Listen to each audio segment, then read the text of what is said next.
Hi, Lois Cleland here. We're Thinking Home and Golden Girls Meetup.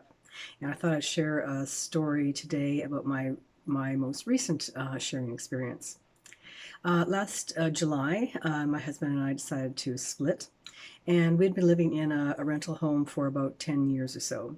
And I thought, well, as hard as it was to do this, I decided that I was going to stay in the house, and finally, I'll be able to have my vision of the sanctuary where like minded people live together and you can afford to live together and you can have fun, save money, all that kind of stuff.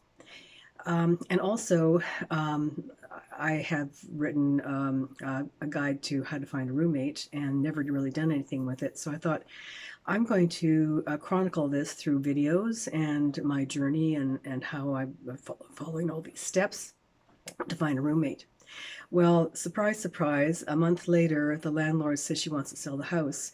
So I'm in a panic. Um, we both have to find a place to live. We both have to sort of separate all our stuff, get rid of stuff, what's going to happen, that whole story. I thought, wow, I could I could have afforded to stay in the house at that current rent, but that wasn't possible. And current rent then I was thinking about $1,800. And I thought, well, I can't afford that. I can't do a first and last at that and then find roommates. What am I going to do? I don't have a job. Panic, panic. Everything goes to to hell in a handbasket. And finally, I was just desperate. And I called up my nephew who had just bought a place in Ajax with my sister. And he had a couple of rooms available, and that was just amazing. Really, really amazing. It's been quite a journey since then. Lots of real changes.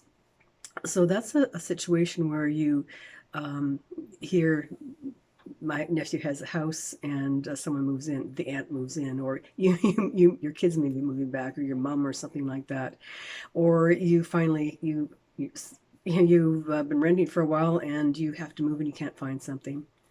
Well, that's that's fantastic. And one of the benefits of sharing, say, with family, your nuclear family.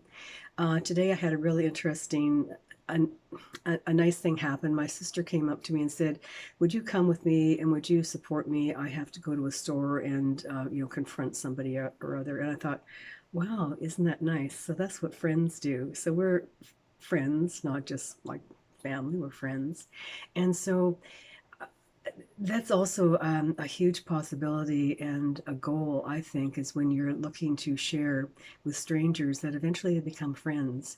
But you do need to figure out some commonality. So obviously, you want to save money, you want to live in a nice place, maybe share cooking, share expenses, all these kinds of things.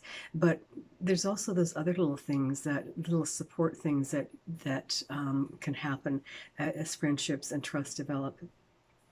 So that's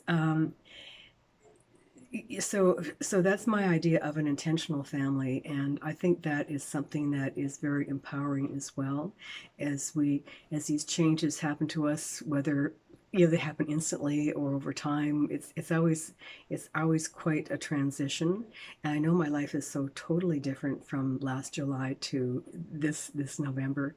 Lots of good things. So that's the purpose. That's my goal and purpose with helping people to find a roommate, is to find that ideal situation, and kind of live happily ever after, at least happily ever after for a little while. You need to keep working on those relationships too. So that's it for today.